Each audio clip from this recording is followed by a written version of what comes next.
Cinema তো মাঝে মধ্যেই দেখতে যাওয়া হয়, কিন্তু এইরকমভাবে পুরো শুয়ে শুয়ে কোলে বালিশ নিয়ে সিনেমা দেখার অভিজ্ঞতা আমার তো প্রথম। হ্যাঁ, এটা ছিল দীপের সারপ্রাইজ। আর আমি তো মানে প্রথমবার এরকমভাবে সিনেমা দেখছি, আমার কোনো অভিজ্ঞতাই ছিল না।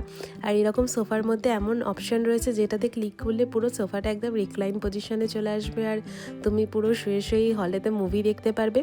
আর এদের নিজস্ব রেস্টুরেন্টও রয়েছে, যেখান থেকে তুমি খাবার অর্ডার করলে তোমার সামনেই খাবার দিয়ে যাবে। যেমন আমাদের দিয়ে গেছে হচ্ছে চিকেন মালাই কাবাব। সত্যি বলছি, এটা টেস্ট কিন্তু মানে অসাধারণ ছিল। তো অ্যাকচুয়ালি দীপ আমাকে সারপ্রাইজ দিয়েছে হচ্ছে এনে আইনক্সের ইনসিগনিয়াতে। এখানে মানে এনভায়রনমেন্টটা ভীষণই সুন্দর, আর এখানে এসে মুভি দেখার এক্সপিরিয়েন্সটাও কিন্তু ছিল ভীষণই ভালো।